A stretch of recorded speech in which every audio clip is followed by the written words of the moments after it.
The year was 1912, and the Whitlock family stood proudly in front of their country home, their smiles wide, their Sunday best brushed clean for the camera. The late afternoon sun set the trees glowing gold behind them, the type of warm, forgiving light that made everything look softer, safer, than it really was. The photographer, a traveling man with a stiff mustache and a nervous way about him, clicked the shutter and assured them the portrait would turn out beautifully. And it did. At least, at first glance. It wasn't until the photograph dried and the family leaned in closer, admiring the crisp details, that Mrs. Whitlock's breath caught in her throat. Behind them, half veiled by shadow, half emerging from it, stood something tall and narrow, its limbs too long, its outline blurred in a way that suggested movement during a moment that was supposed to be still. Its head tilted, not quite human, as though listening, or perhaps waiting. No one remembered seeing anyone there. No footsteps had been heard, no branches disturbed. Yet the thing in the background stared at them with a patience that felt deliberate, as if it had been in the woods long before the family arrived, and planned to remain long after. The photograph was supposed to capture a memory. Instead, it revealed something the family had never meant to find, something the woods had kept hidden for generations, something that did not belong in the world of smiling faces and warm Sunday light. And from that moment on, the forest no longer felt like part of their home. It felt like something watching it. The moment the photograph was taken in 1912 seemed, at first, entirely ordinary. The Whitlock family had gathered in front of their modest home at the forest's edge, dressed in their best attire as though preparing for a church Sunday rather than a simple portrait. The air was warm, carrying the smell of pine and distant chimney smoke, and the sound of cicadas hummed softly beneath the late afternoon sun. The family arranged themselves carefully, Mr. Whitlock standing with a proud, straight-backed posture, Mrs. Whitlock gently resting her hands on the shoulders of their two daughters while their son pressed his heels firmly into the dirt in an attempt to look taller. Everything about the scene felt still, like the moment just before a breath is taken or just after one is released. The photographer, a weary traveler passing through the town, busied himself with adjusting his tripod and polishing the glass of his bulky camera. He spoke in short, clipped phrases, focusing entirely on the mechanics of capturing the perfect shot. He asked the family to hold still, to relax their shoulders, to tilt their chins just so. His voice carried the smooth cadence of someone who had performed this ritual hundreds of times, though he paused more than once to glance toward the tree line with a faint crease in his brow, as if listening for something he never cared to explain. When the shutter clicked, the Whitlock children flinched at the sudden metallic snap, but their smiles never faltered. The father chuckled, the mother exhaled a small sigh of relief, and the photographer nodded with satisfaction, confident he had caught a pleasant, unremarkable family moment. The session ended quickly. Coins exchanged hands, goodbyes were spoken, and the family returned to their home with no sense of unease, no inkling of anything unusual lurking behind them in the woods. It wasn't until the photograph had been developed, a process the photographer completed in his wagon before leaving town, that the first hint of something terribly wrong came into view. As the image emerged on the paper, the family appeared exactly as they had, smiling, unaware, perfectly arranged. The house stood behind them in crisp lines, every windowpane visible. But the woods, blurred slightly in the background, held a darker shape wedged between two trees, almost indistinguishable from the shadows. When the photographer leaned closer, he realized the shape had the unmistakable outline of a figure, tall and thin, as if it had stepped forward just enough to be captured yet remained hidden enough to be overlooked. The disappearance of the youngest Whitlock child, 6-year-old Clara, began not with a scream or a frantic chase through the trees, but with a silence so ordinary that no one noticed its weight until it was too late.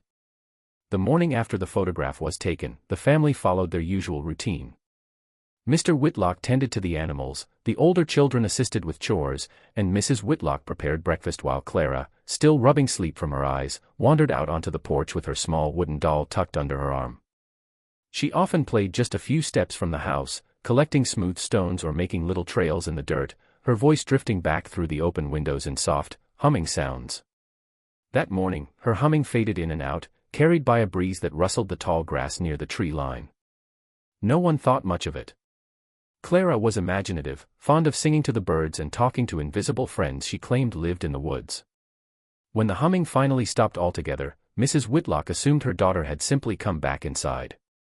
It wasn't until she set breakfast on the table and called for everyone to sit that she realized the small chair beside her own remained empty. She called again, louder this time, her voice catching just slightly at the end. A search began in a calm, methodical way. Mr. Whitlock circled the barn while the older children checked the garden and the well. Mrs. Whitlock stood on the porch, shading her eyes with her hand, calling Clara's name in that half-stern, half-motherly tone meant to coax a mischievous child out of hiding. When no giggle answered her, when no tiny footsteps pattered across the yard, her voice sharpened with a tremor she could no longer restrain. Within an hour, calm turned to concern, concern turned to fear. Neighbors joined the search, fanning out into the thick woods behind the house.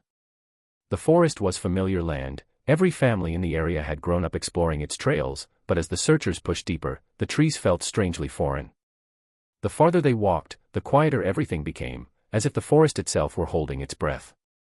No birds called. No branches snapped except for those broken by human boots. Mrs. Whitlock found Clara's wooden doll at the edge of a thin deer path, resting upright on a smooth stone as though someone had placed it there with uncanny care. The doll faced the woods, its painted eyes fixed on the dark tangle of trees beyond, and for the first time, an unspoken dread crept through the search party as they realized Clara had not simply wandered off on her own but had been drawn towards something deeper within the forest, something that did not leave footprints or broken twigs behind. The discovery of the forbidden clearing happened on the third day of searching for Clara, when exhaustion had already carved itself into everyone's faces and the hope of finding her safely had begun to thin like mist under the morning sun. The Whitlock family and a handful of neighbors had combed the familiar parts of the forest repeatedly, yet every path led them back to where they started, as though the woods were quietly rearranging themselves when no one was looking. It was Mr. Whitlock who noticed an opening he didn't recognize, a narrow slit in the tree line where the brush seemed unnaturally parted. At first he thought fatigue was playing tricks on him, but the faint outline of a trail beckoned, just wide enough for a child to follow. With lanterns in hand, they moved toward it. The air shifted the moment they stepped inside, turning cooler and strangely still, as if the wind refused to pass through that part of the forest. The trees grew taller and straighter here, their trunks evenly spaced like pillars in some silent, forgotten hall. None of the men remembered seeing this place in their childhoods, though they had roamed these woods freely for years. The soil underfoot felt soft, untouched, free of the usual scatter of pine needles and leaves. It was as though the ground had never known footsteps until that moment. As they proceeded deeper, a circular clearing revealed itself, so perfectly formed that it looked deliberate, almost crafted. The grass within the circle grew shorter and thinner, lying close to the earth like a faded carpet. No underbrush cluttered the edges, no fallen branches broke the symmetry. The stillness here was absolute, heavy enough that even the bravest men hesitated before entering. Mrs. Whitlock clutched her husband's sleeve, whispering that something felt wrong, though she couldn't say exactly what. The others felt it too, a pressure in the air, a sensation that the clearing had been waiting, empty and patient. At the center of the circle lay a shallow dip in the soil, about the size of a small child's footprint but smoothed over, as if brushed clean. Nearby, a stone protruded slightly from the ground, its surface etched with faint marks too worn to decipher. None of the searchers recognized the symbols, yet the shape seemed familiar in an unsettling way, echoing the blurred forms that had haunted the edges of the photograph taken just days before. They called Clara's name over and over, but their voices sounded muted, swallowed by the space as soon as they left their lips. No echo returned to them, no reassurance that sound traveled normally there. The clearing offered nothing, no clues, no footprints, no broken twigs, only a strange, oppressive silence that suggested they were not the first to stand in that circle and search for someone who had vanished without a trace. The appearance of the mark began subtly, almost innocently, as though the woods were testing the family's attention before revealing their full intent. It started with a single symbol carved into the bark of a birch tree near the edge of the property, an odd, looping shape that bent in on itself, neither letter nor number, but something older, something that felt more like a gesture than a sign. Mr. Whitlock first noticed it while gathering firewood, assuming some mischievous local child had etched it out of boredom. But the cut lines were too smooth, the shape too precise, and the wood around it showed no splintering, as if whatever had carved it had done so without force, pressing gently yet impossibly deep. The next morning, two more marks appeared, mirrored on opposite sides of the yard. They were faint, like impressions rather than carvings, as though they had been pressed into the wood with fingers instead of blades. Mrs. Whitlock scrubbed at one with a cloth, hoping it would fade, but the lines remained stubbornly embedded, the symbol now seeming to stare back at her with quiet intent. She said nothing to her children, but the older two exchanged worried glances, sensing the tension that hummed beneath their mother's silence. By the end of the week, the marks had multiplied. Trees closest to the house bore them in spiraling patterns that looked almost ritualistic, while smaller, simpler versions appeared etched into stones, fence posts, even the wooden siding near the back door. Each new symbol felt closer, inching toward the heart of the house as though following an invisible path. The pattern they formed was impossible to map, yet whenever anyone tried to ignore them, they discovered more. Behind the chicken coop, on the underside of a porch beam, faintly scratched into the soil like something had crawled its way across the yard while no one watched. Mrs. Whitlock was the first to connect the marks to the blurred shapes behind the figure in the photograph. She had the image pinned to the kitchen table beneath a lamp, studying it in the quiet hours when everyone slept. Beneath the ominous figure standing between the trees, faint outlines, barely visible unless the light struck them just right, formed similar loops and curling lines. Her breath caught as she traced them lightly with her fingertip, realizing the symbols in the woods were not random but a repetition of what had already been captured in the background days before Clara disappeared. From that moment on, the family could not help but feel watched. The marks were no longer mere curiosities but messages, warnings, or perhaps invitations from something that understood their grief and desperation all too well. They began checking the trees daily, hoping the symbols would vanish on their own, but each morning only brought new ones, fresh and deliberate, as if the forest were whispering back to them, telling them it knew exactly what they had lost and exactly where it had gone. The whispers began so softly that the family first mistook them for tricks of the wind, the sort of murmurs that drifted through the trees at dusk when the world grew cool and the forest settled into its nighttime rhythm. But these sounds were different, too deliberate, too shaped, carrying a tone that felt painfully familiar. It was Mrs. Whitlock who heard it first, standing at the kitchen window as she washed the last dish of the evening. A faint voice drifted from the tree line, thin and wavering, calling her name in a plaintive, childlike tone that froze her breath in her throat. She leaned closer to the open window, her heart pounding as she recognized the voice. It sounded like Clara. But it couldn't be. Clara's voice had always been bright and lilting, full of curiosity. This voice sounded hollow, stretched thin, as if carried from a great distance through something that distorted it. She ran outside, calling for her husband, insisting she had heard their daughter's plea. But by the time he reached her side, the woods had gone silent again, offering no proof except the way the leaves barely rustled under a still sky. Mr. Whitlock assured her the mind could play cruel tricks on grieving hearts, yet his words lacked conviction. That night, long after she had gone to bed, he heard it too, a faint whisper slipping through the cracks of the window frame, murmuring his name in Clara's small voice, begging him to come find me. When he rushed outside with a lantern, the woods responded only with the cold shimmer of moonlight and an eerie tension that pressed against his ribs. In the days that followed, the whispers grew bolder. Sometimes they called from deep within the forest, muffled and distant, and other times they sounded as though they were standing just beyond the porch, separated only by the thinnest veil of shadow. Each family member heard something slightly different. The older son swore he heard Clara humming her favorite song, the daughter insisted she heard their missing sibling's soft giggle, Mrs. Whitlock claimed she heard weeping, and Mr. Whitlock confessed privately that he heard not just Clara's voice, but his own name repeated in a tone that was neither pleading nor frightened but beckoning. The most unsettling part was that the whispers always came when the family was alone, as if whatever mimicked Clara understood their vulnerabilities and waited for the quiet moments when doubt gnawed deepest. Neighbors who joined the search claimed to hear nothing unusual, insisting the woods were as still as ever. This only deepened the family's unease, for it became clear the voices were meant for them alone, weaving themselves into the fabric of the household until nightfall became a thing to endure rather than rest through. Each whisper pulled at them like an invisible thread, unraveling the boundary between grief and obsession, and drawing them ever closer to the forest that had swallowed their daughter without leaving a single footprint behind. The second photograph came into existence entirely by accident, or at least that was what the family tried desperately to believe. It happened on a gray afternoon when the sky hung low and the woods looked darker than they should under the dull light. A neighbor had offered to search with Mr. Whitlock and, to keep spirits from sinking entirely, brought along his small handheld camera. The device was newer, lighter than the bulky one used days before, and he fiddled with it constantly, snapping test images of the ground, the branches, anything that might distract him from the oppressive silence blanketing the forest. No one paid much attention to his nervous habit, least of all the man himself, who claimed the sound of the shutter steadied his thoughts. They were miles from the house when the photograph was taken, neither posed nor intentional, just a quick reflex as the neighbor stumbled on an uneven route. He pressed the shutter to steady himself, freezing a sliver of the forest in that moment. Mr. Whitlock barely noticed, too focused on scanning the trees for the slightest movement, the slightest sign that Clara might still be somewhere nearby. The day yielded nothing, and both men returned home exhausted, each carrying a heaviness that felt worse with every fruitless hour. It wasn't until later that evening, when the neighbor returned with the developed image, that the true weight of that accidental click revealed itself. He arrived pale, shaken, clutching the photograph between trembling fingers.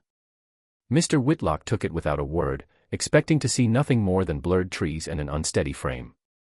But what stared back at him sent a cold shudder through his spine. There, just beyond the ferns, between two crooked trunks, stood the same towering figure that had haunted the background of the family portrait. It was positioned closer this time, the edges sharper, the outline unmistakable. Its body remained too tall, too thin, its limbs oddly elongated, but its posture was different, leaning slightly forward, as though acknowledging the presence of the camera. Worse still was its face, or the suggestion of one. The first photograph had only shown a vague shadow where a head might be, but now the shape was clearer. There was no expression, no eyes, no mouth, nothing human, yet the angle of the head implied intent, as if it were studying the men through the lens rather than simply being caught by it.